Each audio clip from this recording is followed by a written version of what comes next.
Hey, there we go. Morning, everybody.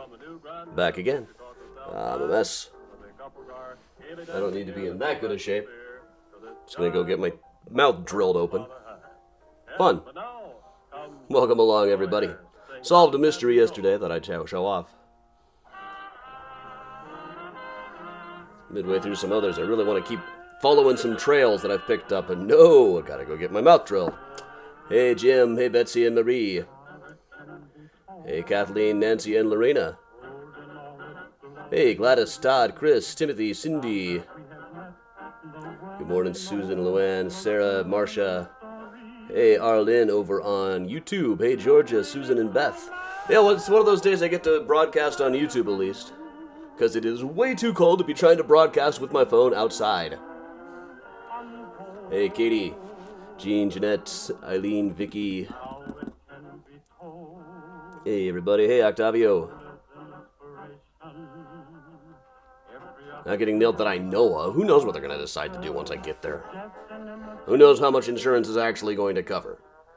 I was pretty confident they would cover a crown and perhaps the root canal that was necessary with it, but now I got 2 root canals and then a crown. Who knows? Hey, Susan. Hey, Becky. Hey, Lynn.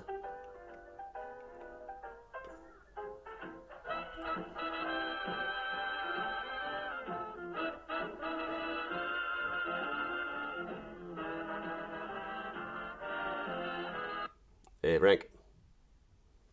What happened to Earl? There was Earl Father Hines a minute ago. Well, I gotta make this pretty quick anyway, so we'll probably just go ahead and get started here, so I have to rush off to go hit the endodontist in just a minute. Hey, Patty. Hey, Grandma Belle. Hey, everybody. Welcome along. And Roberta in South Dakota. Now everybody pops in, now that the music has stopped. But all right, so as you know, I have been working on the Johann Hawk book. Today, I made some cuts that took it just under the word count that I needed it to be at. I'm still pretty confident I can find more things to cut. A lot of times it's just going for shorter and punchier versions of the quotes, but I've got it down under word count. I wanted to get a little bit more so I can go back and add some more things and clean up the prose a little bit, etc. But it's going to be right at word count limit when I turn this thing in.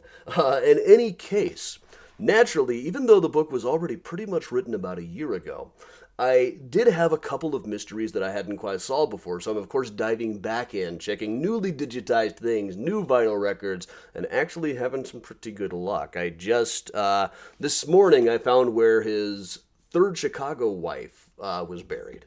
We can't do Find a Grave there in person, it's way out in California, but still, I found it. It clears up a little bit of stuff. It's a matter of finding, like, new... it's really just often a matter of going through and trying alternate spellings of people's names sometimes. The difficult thing with the Johann Hawk case, this was a guy who married at least 19 women between 1895 and 1904. 1905. These were mostly German women. Their first names were usually going to be Anna or Mary, and then they would go by their middle name. But in the United States, they usually alternated pretty freely between their middle name and their first name, or diminutives thereof. For instance, there was Ernestine Martha Warnecke, who also went by Emma or Minnie.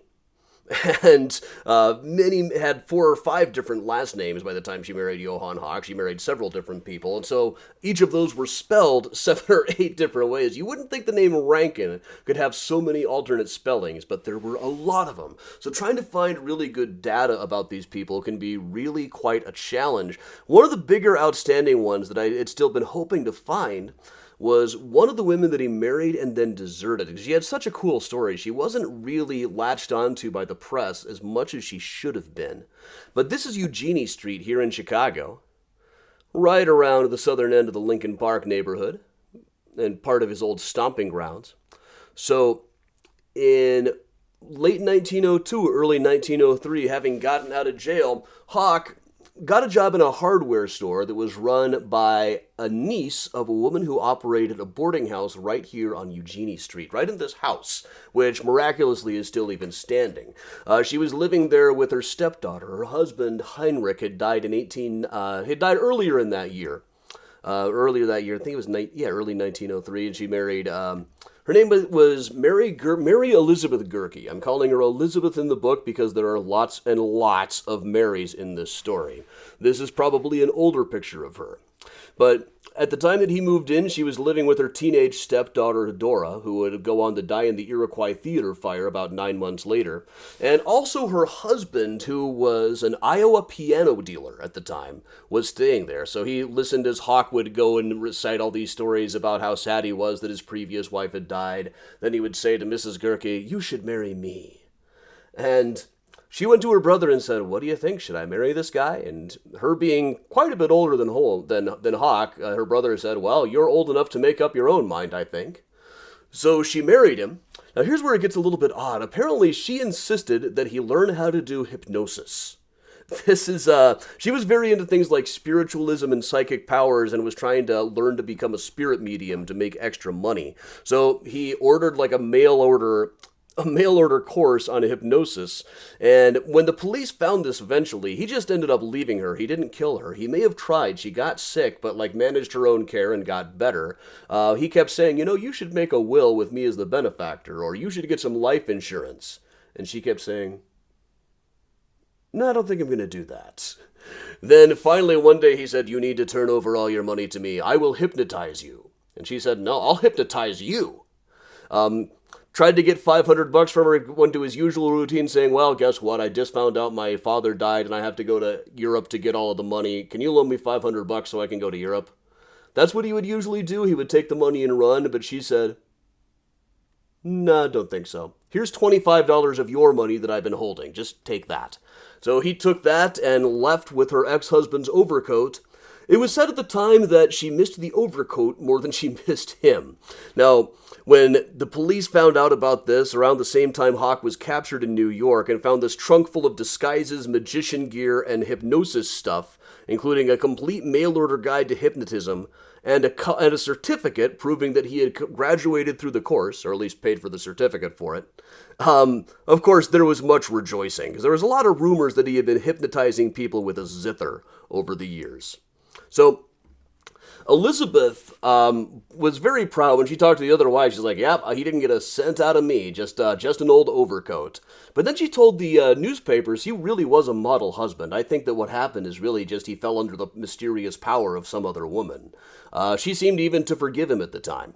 But she kind of disappeared from the story. They didn't really go in depth on her. They didn't really talk about her much. And thereafter, she just didn't really come up very much. So I couldn't figure out whatever became of her. She was one of the people I just couldn't get a line on, but I finally found in her brother's hometown paper in Iowa, there was an obituary for her. Now, with all the spiritualism stuff and the changing stories, one explanation is that she just wasn't necessarily entirely mentally well. In about 1912, it was said that between her stepdaughter dying in the Iroquois Theater fire and other sad events, they didn't mention Hawk at all, but it's there, she ended up at the Elgin State Hospital, which was an insane asylum, where she passed away in 1913. She was buried in a Lutheran cemetery in a small town in Iowa. The family grave is on the Find a Grave, but her name is not listed there. So she's probably there unmarked, but probably just in the family plot, so we could approximately find where she is. Her previous husband and the rest of the family are at Graceland Cemetery, at the Girk family plot, which is up in Section R, which we go to just occasionally when we're doing one of the true crime tours. So, all right, that is a mystery. It's not necessarily it's not a happy ending or anything. Some of the other people actually do have happier endings than that. But I myself do not have that happy of an ending today. I am off to get not one, but two, count them, 2 root canals. So thanks everybody for joining me. And yes, Chaplin's Monsieur Verdot is said to have been based on a different guy who was similar to Hawk, but it's hard not to watch that and get the idea for me. But all right, thanks for joining. I'm Adam from Mysterious Chicago Tours on this very cold day here in Chicago. It's got to be a quick one today because I've got to brush my teeth again and go off to get drilled. I really would like to be working more on this story instead, though, on this wonderful cold day. I love days like this where I can just pour a drink, pour some coffee, warm up, wear something nice and warm even around the house, and just get to work. Been having a really good, productive couple of days on this Hawk book. So thanks everybody for joining me. I'm Adam from Mysterious Chicago Tours, telling you all to stay safe and stay strong, and of course, if you can, stay spooky.